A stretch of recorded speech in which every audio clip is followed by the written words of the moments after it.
on Sky News Australia. This is the Rita Panahi Show. Welcome to the Rita Panahi Show. Massive show coming up. Joining me tonight will be Alex Antic, Daniel Wild, Claire Rowe, and the always dazzling Kinsey Schofield. And of course, there will be a big edition of Lefties Losing It, including an appearance by Oscar winner Susan Sarandon. Yes. Now, we are learning more and more about the Lisa Wilkinson saga, her dumping from the project and the conflict with Channel 10. And frankly, the reality is very different to what we were told at the time. You'll remember Lisa claiming it was the toxic media scrutiny from certain segments of the media that led to her stepping down. But in the past week, we found out it wasn't her call at all. It was a network decision. We were misled. As The Guardian reported, the former project presenter revealed 10 executives pulled her off air after her Logie speech was criticised as reckless. Well, yes, it was reckless. It did lead to a rape trial being delayed by some 3 months. Wilkinson said in an affidavit, "I was shocked, embarrassed and deeply disappointed by McGarvey's decision to remove me from the project." That would be Beverly McGarvey, 10 CEO. But back when she stepped down, the network was quick to shoot down any suggestion that the decision wasn't Lisa's and Lisa's alone. In fact, Network 10 released this statement to shut down any speculation about whether there was more to the story than we were told. A 10 spokesperson said at the time, "To be perfectly clear, this was Lisa's decision. Any inference to the contrary is completely false." We were lied to. And today, more explosive revelations, including an email from Wilkinson's agent with a list of astonishing demands. The email was part of documents released by the federal court and states Lisa has felt all but abandoned on multiple occasions when, as you know, she was simply performing her employment duties to the project and Network 10, always to the highest professional standards. This is an email from Nick Fordham. And then he demanded she be given a new role, interviewing world leaders and A-list celebs. The likes of Michelle Obama were mentioned. And there was this: to soften the very real blow this change will have on Lisa's standing and reputation in the industry, we insist that Lisa's future celebrity interviews, stories and coverage of international events appear on the project. We would also require Lisa to be guaranteed major world event postings for the project, covering things as next year's coronation of King Charles. I'm sure that won't be the last revelation we have on that saga. Now to something more consequential. The Dunkley by-election is less than 2 weeks away, and Labor's candidate, Jolie Bailey, appears to think that the majority of her electorate are suffering from the worst type of white privilege. She wrote this after the Voice referendum, where the overwhelming majority of the country rejected racial division and privilege being enshrined into the Constitution. The Labor candidate wrote, "I feel so many heavy emotions because of the display of what I can only describe as the worst of white privilege in the country." Really? Now, around 56% of Dunkley, the seat she seeks to represent in the federal parliament, voted no. Are they the worst examples of white privilege, really? Has she even been to Frankston? Shadow Minister for Indigenous Affairs, Jacinta Nampijinpa-Price, had this to say in response. She wrote, "People like Jodie Bernier seem to think only white Australians said no to the voice. Indigenous Australians thinking for themselves and having a diversity of views doesn't suit the divisive narrative that the activists and elites are using to try and divide us. I hope the same 56% of people in Dunkley who said no to the divisive voice say no to this sort of behaviour. The last thing we need in Canberra is more division and virtue signalling." I've got to say, I'm looking forward to heading down to Dunkley myself in the coming days and asking the locals what they think of being painted as the worst of white privilege. Can't wait to bring you that footage. Joining me now is Institute of Public Affairs Deputy Executive Director Daniel Wild. Daniel, it's deja vu all over again. Another group of asylum seekers arriving by boat. The coalition claim people smugglers are testing Labor's weak border protection policies. Is that what's happening here? Is this just bad luck that when Labor are in power, this becomes an issue? Well, I think it's more than just bad luck, Rita, unfortunately. And as you say, it's deja vu all over again. And look, we'll wait and see what the response of the government and the Prime Minister is to this. But it's certainly worrying signs that we could see the dramatic deterioration of our national sovereignty that took place under the previous Labor government happening again. I think this gets to a much bigger issue, which is it's not just about the unlawful boat arrivals, but it's taking place within the context of a record migration program. We released research yesterday showing that last year was the first year in our nation's history that more than 1 million migrants entered our nation.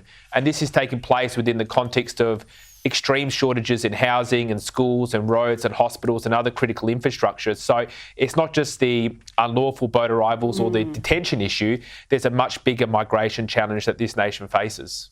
Well, do we pay too much attention to the illegal arrivals and not enough to the legal arrivals and their numbers? Because this is a country that has always had welcomed migrants as long as they come here lawfully. But the numbers you're talking about we haven't seen that before. And can we cope? Do we have the infrastructure, the housing, the roads, the hospitals, the schools to deal with that sort of influx? No, you're spot on. There is a tendency, and I think understandably, for the media to focus on the unlawful arrivals. But you're quite right. The numbers we're seeing now are unprecedented.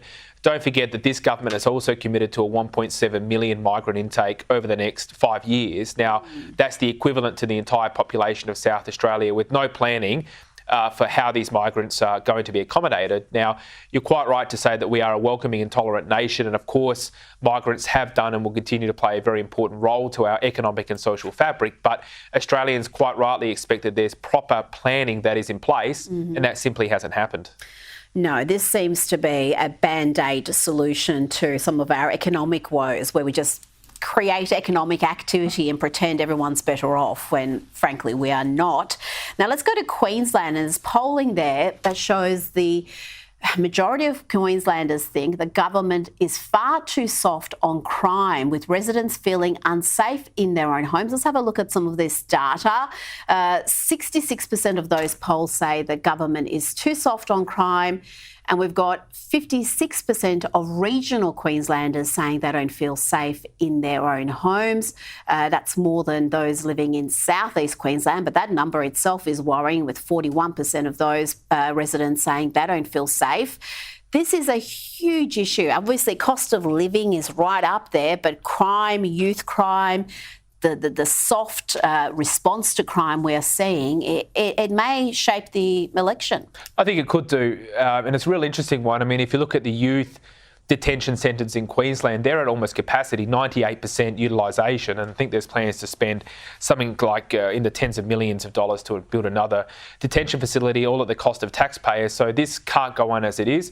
I think there's been some sensible proposals being put out there by the Katter Party, saying, look, we've got to get some of these troubled youths into work opportunities in regional Queensland. This has been a successful model used, particularly in the United States, which has been successful in reducing crime, reducing recidivism. So those kind of, I think, innovative approaches to reducing crime are important. We also have to remember that the whole criminal justice system is fundamentally broken, where we're incarcerating the wrong people. There's a lot of non-violent offenders who are in jails. Now, they shouldn't be in jail because they're not a risk to the safety of the community. They should be punished, but jail isn't the right spot for them. But we've got violent and dangerous criminals who are on the street. So governments need to prioritise incarcerating the right people, but not those who aren't a risk to our safety. Now, just when we thought the ABC couldn't waste any more of our money, the Australian reports the national broadcaster has begun recruiting cultural advisors as part of its latest move to help staff, including journalists, to deal appropriately with culturally sensitive stories. I can just imagine the type of ideologues, Daniel, that they're hiring at the ABC. Are they not ideological enough that they need to add more of this into the institution. Yeah, well, I mean, this is great reporting by Sophie Ellsworth. She's done a great job on the ABC over the years. And I think it just gives the game away. This would surprise absolutely no one, that they're just basically formalising their ideological approach to how they go about their news coverage. But look, this is a really big issue. The ABC is a taxpayer-funded organisation. They therefore should represent the views of the entire Australian community that is required to fund them. But of course, the ABC is interested in every single kind of diversity other than diversity of opinion or of values or beliefs. And all you have to do is look at the Voice to Parliament coverage, look at how they cover key issues like climate change or COVID and so forth. This is just another example of their lurch down this ideological path. And the Australian, I think, did a very good job today in showing the hypocrisy, the double standards they've also displayed on the issue of parliamentarians and their behaviour. Look at how they treated Lydia Thorpe's outburst outside a Melbourne strip club compared to how they covered the Barnaby Joyce thing, which is a crisis apparently, and there needs to be all sorts of ramifications. They barely even touched Lydia Thorpe's issues, and frankly, Lydia Thorpe's behaviour was far worse than what we saw from Barnaby Joyce. You could argue he's older and he should know better, but Lydia Thorpe is no child, and she was not only swearing, making what seemed like threats outside of that strip club and behaving in a very reckless or erratic, you might say, manner, compared to what Barnaby Joyce did. And yet they're still even bringing up issues like white male privilege, when quite frankly, it was the Indigenous woman who got the far better treatment in that case. Yeah, that's a very good example. And I think it gets to something broader with the ABC, which is no one's saying they can't report on the issues that they want to report on or they're not entitled to freedom of speech. What Australians are saying is you've got to be balanced. You've just identified one important example where clearly they're not balanced, but we could go through the major policy issues facing our nation's future. There are simply no meaningful centre-right voices on the ABC when it comes to news coverage or opinion, and that is why trust in the ABC is declining, and that is why ratings of their marquee programs continue to plummet. Well, they are receiving more than $1 billion per annum. They have a charter. Because they're publicly funded, they have to be impartial and balanced, and they're not. They defy that charter every day. And frankly, the coalition who were in power for consecutive terms did nothing to curtail that. And of course, Labor aren't going to do anything about it. Now, let's go to this fascinating story. A group of teenage boys allegedly used dating apps to lure men into underage hookups, only to expose them on social media and then perhaps allegedly extort something out of them. So far, the stings have resulted in police charging 3 of the men with child grooming offences, but the kids are also facing police scrutiny there, Daniel. In a way, I'm not too angry at these boys. They've managed to allegedly uncover some very, very ugly behaviour from what may turn out to be predators. I agree. I mean, they deserve to be, provided they've not done any other behaviour that's questionable. On the face of it, they deserve to be congratulated for what they're doing. And to me, it shows something really important. On the one hand, we've got the federal government going after misinformation and disinformation in the name of safety and the health of our democracy. Yet what are they doing about these real, genuine issues? We know there are genuine problems on the internet, particularly as it relates to what young people are exposed to these days. Yet the focus of the government is on stopping the opinions of mainstream Australians going on social media rather than dealing with these really egregious and serious crimes. And those egregious and serious crimes only increased during COVID. We know that there was a spike in that kind of behaviour. So hopefully there are the resources there to actually deal with it. Now let's go to something entirely different. I struggle to even explain what this is. This is Victorian Deputy Liberal leader David Southwick.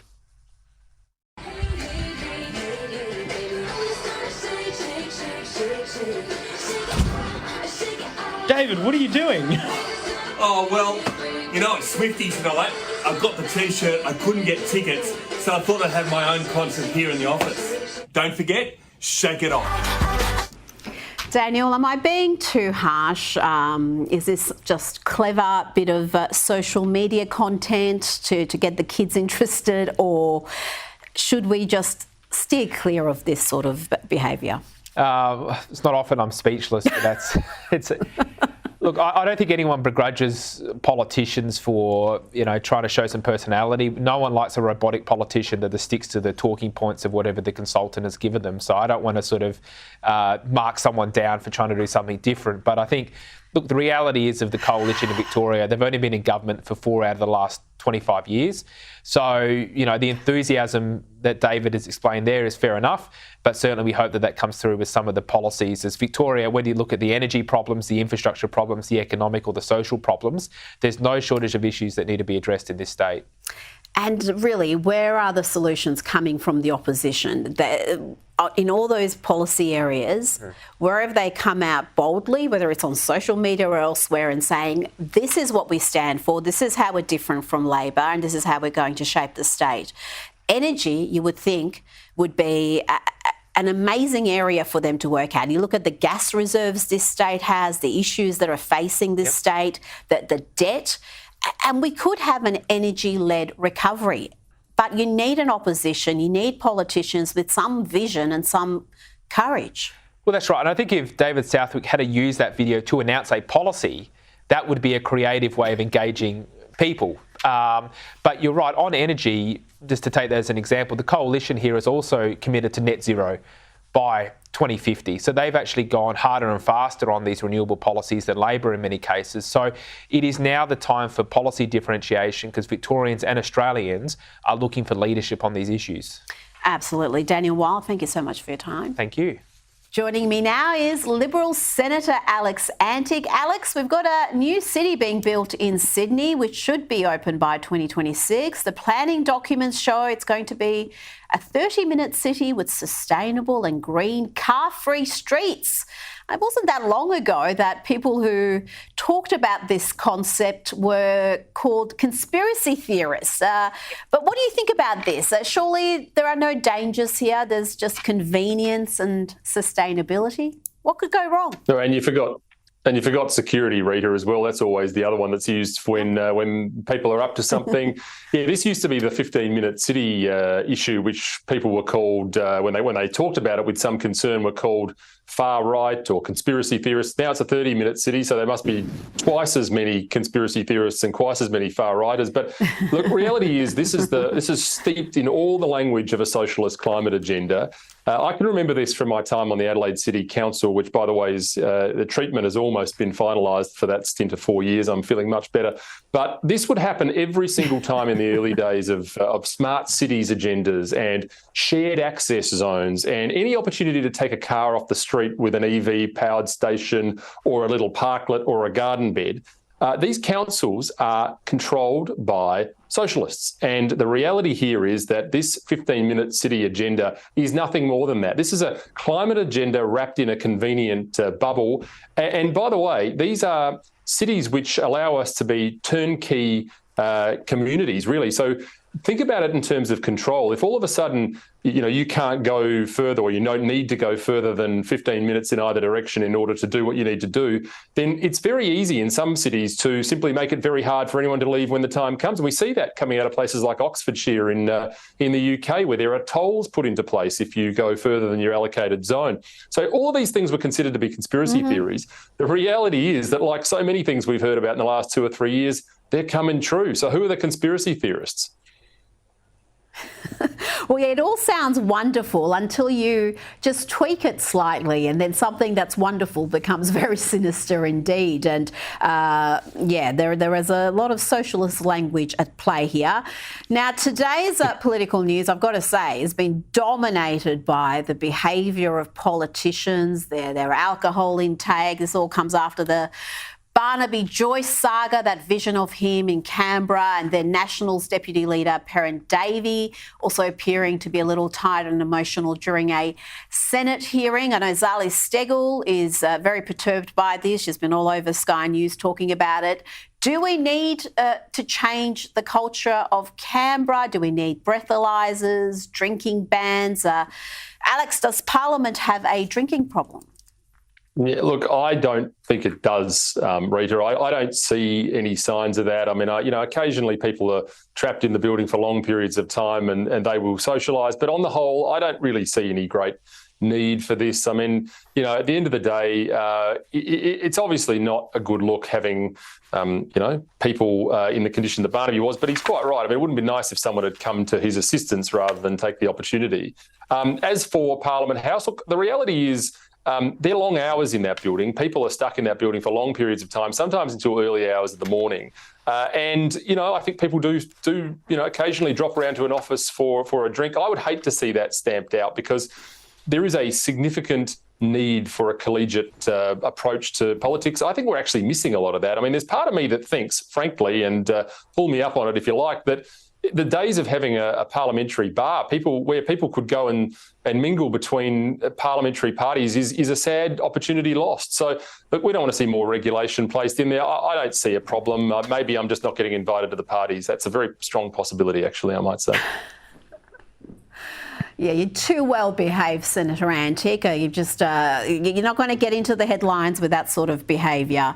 Now, I've got to ask you about what's happening in the US. The political prosecutions against Trump could have all sorts of unintended consequences. Legal experts are warning that it could lead to a business exodus out of New York into places like Florida and Texas, because New York State has become a bit of a legal banana republic, if I could use that quote from a legal expert. I mean, it's astonishing when you look at this New York case, the fine that's been applied here, the whole premise of the case and some of the assumptions. I mean, Banana Republic is giving it too much credit. This is crazy stuff.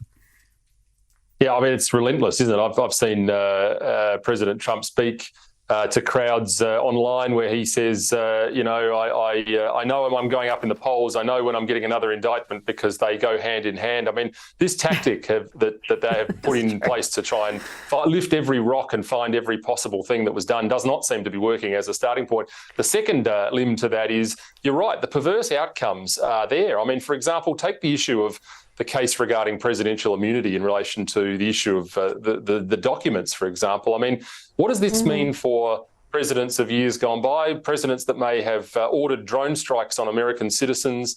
There have been a few of those over the years as well. So I think, unfortunately, this desperation, this Trump derangement syndrome that has grasped and grappled with much of the left of politics in the United States may have far-reaching consequences. And, of course, people pulling up stumps from New York and moving again to Florida, we saw that during COVID as well, may just be one of these perverse outcomes. Well, it couldn't happen to a nicer city, I tell you. Some of those Democrat heartland cities, they've got all sorts of self-inflicted issues, crime being one of them, and now these crazy legal cases that are quite clearly politically motivated. Senator Antic, thank you so much for your time this evening. Appreciate it. Coming up, a bumper edition of Lefties Losing It. You don't want to miss that. And later in the hour, why Prince Harry may have blown it with the royals for the final time. And also, a new study has found that exercise could be more effective than antidepressants. I'll be joined by psychologist Claire Rowe.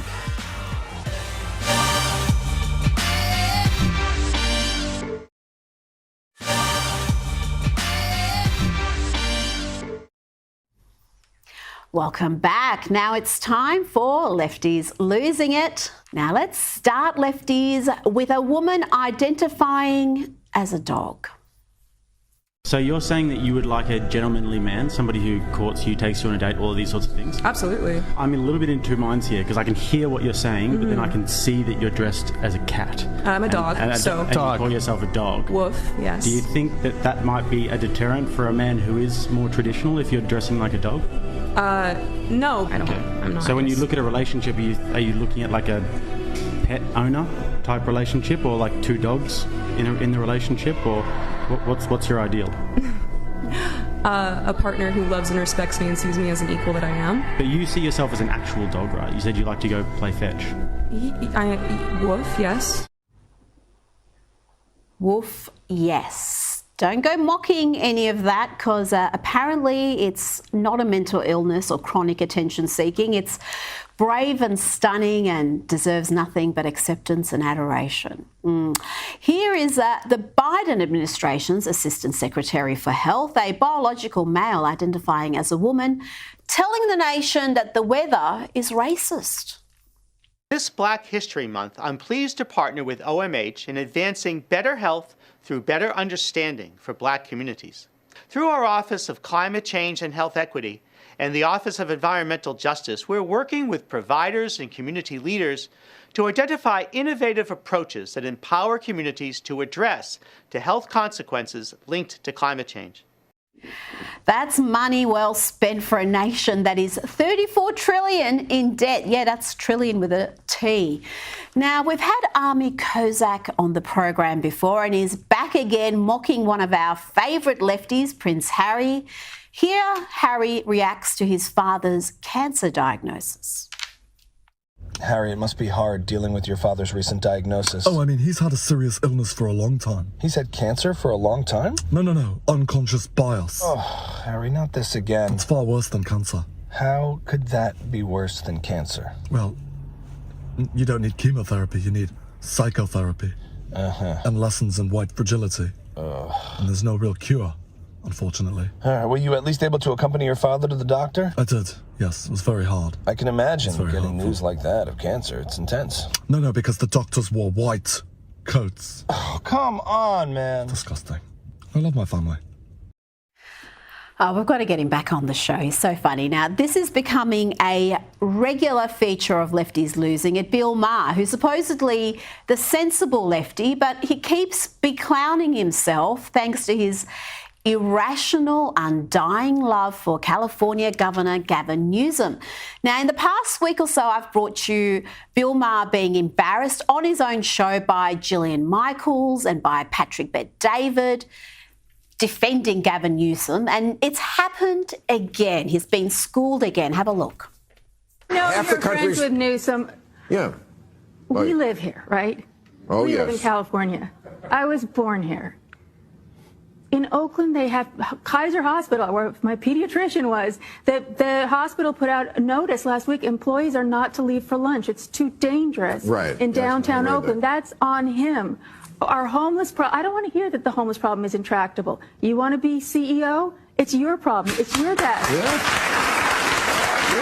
know you like him, but I just think I can't imagine him having the gall to run to lead this country when he's run this state into the ground. When we just had Governor Brown not that long ago, Oakland was safe. Things were going on. It's not good. It's not. He looks very shiny.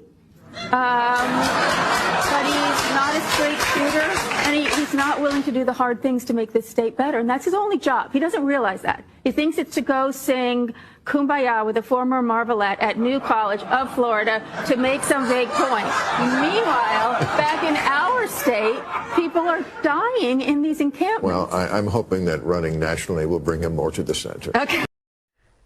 Beautifully said, but Bill Maher just denies all of that reality. He lives in California. He knows how bad it is. He rails against it occasionally, and yet he wants the man who's been instrumental in inflicting that on the state to run for president and become president of the country. I mean, what can you do with that? Now let's go to an Oscar winner and another regular lefty losing it, Susan Sarandon, who was part of this brave anti-Israeli protest.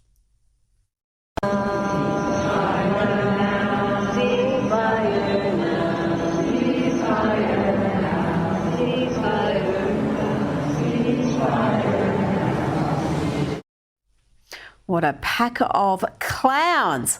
Now let's leave the final word to this edition of Lefties Losing It to the Veep, who is as eloquent and profound as always. Take it away, Kamala. You think you just fell out of a coconut tree? You exist in the context of all in which you live and what came before you. Now, this piece in The Australian caused all sorts of discussion in the office. The paper reported on the world's most comprehensive study of exercise and depression, which had found that physical activity, even at low intensity, had about double the effect of antidepressants on improving low mood in the short term. Joining me now to discuss this further is psychologist Claire Rowe. Claire, this wasn't some little junk study. This was a high-quality, comprehensive review led by Australian researchers. It was published in the British Medical Journal. What does it mean for people who are being prescribed antidepressants? Are we going to rethink how quickly that's happening? Hi, Rita. Well, I certainly think that we should be, and there's a lot of professionals that have been calling for that for a long time. Now, first of all, don't get me wrong. If anyone is listening to this and on an antidepressant, we are not advocating that they stop that antidepressant. And antidepressants, like what they call SSRIs, have a very critical and crucial and a good place in our conceptualisation of how to treat mental health. But what's been happening is that for a number of decades now, we have been having a very narrow view of what mental health or poor mental health is. And that's been based on a very medicalised view. And I think that's helped us because we've kind of put it in that box of a chemical imbalance. We should be seeing it just like a physical disability or illness, and that's helped destigmatise it, right? And so having that very narrow medicalised view has meant it goes hand in hand with treatment from a doctor, i.e. medication. But what has happened, and I think this study will confront a lot of my colleagues in saying that I think a lot of psychiatrists, psychologists will hear people treating depression with diet and exercise as very alternative fringe stuff, whereas in fact it should be the absolute frontline first recommendation before a script is made for anyone. Well, you talk about that medicalised view, and increasingly I think we are finally discussing the issue of medicalising normal human reaction and emotion. You hear about people being prescribed antidepressants who are going through a difficult time, but you can understand why they're going through a difficult time because they may have lost a loved one, or they may be going... I've even had friends talk about their children going through Year 12 exams and being stressed and being prescribed something, and you think, well, that's a normal human reaction, isn't it? Is this an issue that needs far greater scrutiny? Just how many people are getting medication when perhaps there is another solution that could work better for them? Yeah, absolutely. Okay, so a couple of things. The first thing is, how do we as professionals assess what poor mental health is? It's actually not the absence of negative emotion. It's actually not happiness. Someone who feels happy all the time is not the benchmark that we use to say, do you experience good mental health? It's actually when you do have those feelings, and we all have them, whether it be worry, anxiety, sadness, anger, how well do you cope with them? How badly do they impact your day-to-day functioning? What's your resiliency like to respond to them and get through your day? And that's how we assess your functioning. And so, yes, the presence of negative emotions should be absolutely, first of all, normalised. And second of all, there is very good research now, and this study adds to it. I mean, there's a wonderful work coming out of Harvard Medical School at the moment about conceptualising poor mental health in terms of the whole body in a holistic way as a metabolic disorder of the brain. And we know that physical movement changes the neurology of the brain. It can change it instantly. I have had clients in this space behind me, teenagers, and the first thing I've done is put on music and I've got them up dancing in the room. And people think, oh my goodness, this isn't talking therapy. No, but the research is telling me that it does more for them than anything else. So that's what I'm going to go to. And so I think, Rita, this is a symptom of our busy world where a GP who is pressed for time, who has patients waiting for them, knows that the person in front of them is not sleeping, is not eating well, is not moving their body, is scrolling on social media. But the idea of changing all that is very difficult Very, very difficult. And it is easier to write them as a prescription. And I don't mean that as any detriment against general practitioners, but it perhaps should be scrutinised in the quantity. Australia uses one of the top users of antidepressant medication, and a huge chunk of that is under 20-year-olds. And as a frontline intervention for all mental health, we should be looking at what we're putting in our mouth, how we're moving our bodies, how we're connected to people, and how we're spending our time. And that should be the frontline go-to first, not as a secondary afterthought in conjunction with medication. If we've got an increasing percentage of under 20s on these sorts of medications, is it a short-term fix, or is there a danger that once you start down this path, you're going to be medicalised for much of your adult life?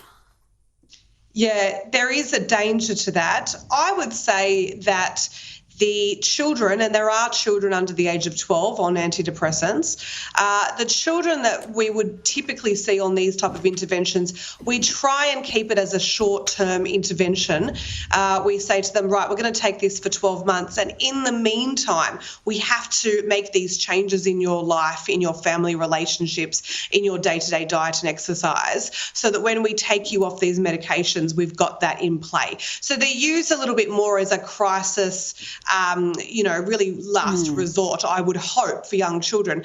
But by the time you get into teenage years and definitely into adulthood, I think there is, certainly for mild to moderate depression, the risk of putting people on these medications does let them know that you have this medical condition, perhaps a brain imbalance of chemicals. And so it does breed, I fear, this sense of helplessness, that there's nothing else that you can do about it. And the reality is so far from the truth.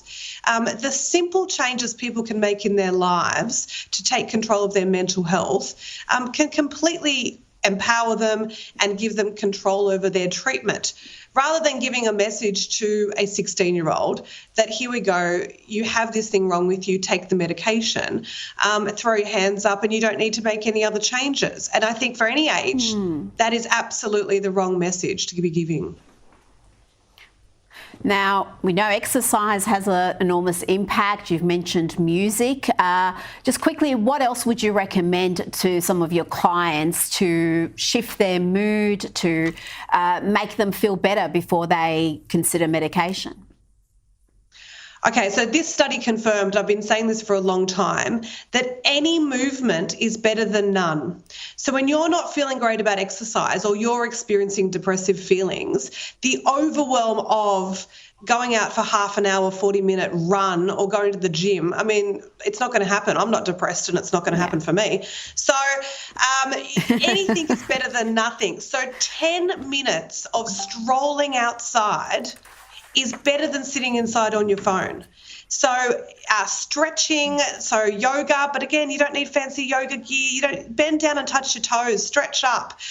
So any gentle 10-minute movement a day is better for you if you're doing nothing at all. And the second thing is there's a lot of research about getting outside first thing in the morning, vitamin D, sunlight on your face, instead of the blue light from your phone. So get the phone out of the bedroom. The first thing you do is you wander outside, front door, out on your balcony, and you get some sunlight on your face, have a cup of tea or coffee in the morning, then go check your phone. Do that after. That is excellent advice there. Claire O, thank you so much for your time this evening. Really appreciate it.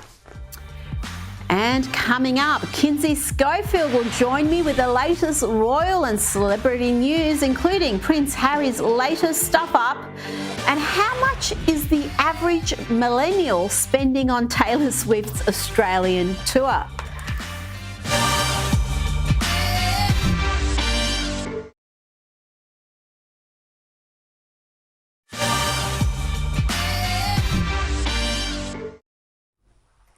You're watching the Rita Panahi Show. Joining me now is host of the To Die For daily podcast, Kinsey Schofield. Kinsey, let's start with this report on Prince Harry. The Sun is saying that He was stopped from joining King Charles at Sandringham during his recent trip to the UK because palace aides feared, and I quote here, they'd never get rid of him. Harry was allegedly told to find a hotel room instead. I mean, is that a shock? Because let's be honest here, he does seem to have put his foot in it again by going and giving interviews about his meeting with his dad. Something I'm sure the palace would prefer to keep private. I mean, it depends on if you really believe this story. I'm not sure I do, because he showed up at the NFL Honors Award show in Las Vegas pretty quickly after that meeting with his father. An award show he could have canceled, knowing that his dad had cancer and that was breaking news internationally. He opted to still head in that direction. And then we have this weird Sussex.com website, which paints Harry and Meghan as working royals, despite the fact that they're not. It's very glossy and says, look at all we've accomplished, with little to no mention of the fact that they were given their platforms thanks to Harry's relatives. So I don't know if this is necessarily true that he wanted to show up and spend a couple of days at Sandringham with his father, but I do absolutely believe that the King's team wanted to manage that face-to-face meeting, and that they wanted to keep it brief because they know, look at this Good Morning America interview, they know that they can't trust the Sussex. Yes. Why must he talk about every interaction with his family? Surely, given the current circumstances, the fact that things are just so strained, he didn't even meet with his brother or Queen Camilla. His father only spent 30 minutes with him. You would think the last thing he'd want to do would be to, again, air the dirty laundry, talk about private family business. That's just going to put him further, fracture his relationship further with the royal family. It seems like this man, and I say that with a grain of salt, he just learned how to pay his own phone bill, Rita. I feel like he's a very stubborn individual, and I really think he's in desperate need of media training, because you saw him scramble and try to bring all the answers back to Invictus Games. But what he did was he gave media enough to run with. Yeah, Harry thinks that illness will reunite him with his father, when that's not necessarily what he said, and he definitely tried to bring it back to Invictus. So I think that he's in desperate need of media training. I think he doesn't want to talk about his family. You and I both know that that's the only reason anyone cares about him whatsoever. Well, absolutely. If they're inviting him on a program, it's to talk about that. They're not inviting him to talk about, whatever he's doing with Meghan and the kids in California. There's no interest in that. Now, Kinsey Taylor-Swift has just wrapped up her Melbourne show. She played at the Melbourne Cricket Ground, biggest crowds she's ever played before, and her fans are spending a lot of money, not just to see her, but on merchandise. Have a look at this. Total, probably around $7,000. So it's probably about $5,000, $6,000. If I include outfits, all the tickets that I've gotten. Just with all the bracelets, really fortunate enough to be going to multiple shows. The bracelets that I've made, the accessories. Outfits, accessories, full shebang. Probably in a couple grand. I spent $900 on merch. I'm broke. More than $1,000 for sure. I just spent $400 on merch. So. They say they're broke, but somehow they're finding $2,000, $7,000, $900 to spend on merchandise, on bracelets. The Swift phenomenon, is it worldwide? Are Australians, particularly Taylor Swift, crazy? Oh, it's so fun to see Taylor Swift and in Australia and see that reaction. Her Eras tour is expected to bring $1.2 billion to the Australian economy so far. But the Eras tour is currently the most lucrative concert run in American history. Question Pro, I think is the name, surveyed 592 American Swifties about how much they spend around Taylor. And based on their answers and, average concert attendance, we were talking about the costumes, the bracelets and all the whole shebang, the hotel rooms and everything, they spent around $93 million per show between all of those things, food, outfits. So I think that Taylor's a moneymaker. You and I have gone into the wrong business. We can make friendship bracelets too. Is it too late to jump on board this train? That's the thing. The bracelets are just hideous, but apparently people are spending a lot of money on these things. But you know what? If that makes them happy, good on them. Now, this story has been burning along for a few weeks now. Red Bull's team's principal, Christian Horner, is also the husband of former Spice Girl Jerry Halliwell. Well, he's facing further turmoil. There's more coming to light about these allegations of inappropriate behaviour lodged against him by a colleague.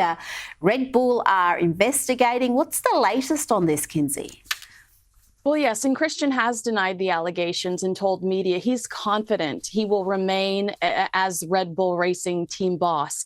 Now, Red Bull has pursued an independent investigation into the allegations within their racing unit. However, new reports suggest that the investigation into his conduct is likely to be fast-tracked, so a conclusion could potentially be reached by the end of next week.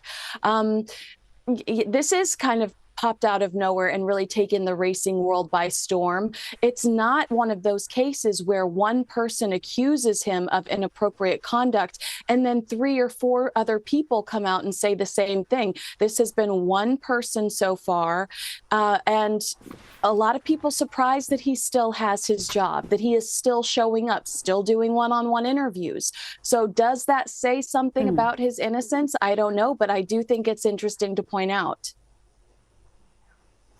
Now, before we go, there was a heartwarming moment during the BAFTAs with Back to the Future star Michael J. Fox receiving an emotional standing ovation. Let's have a look.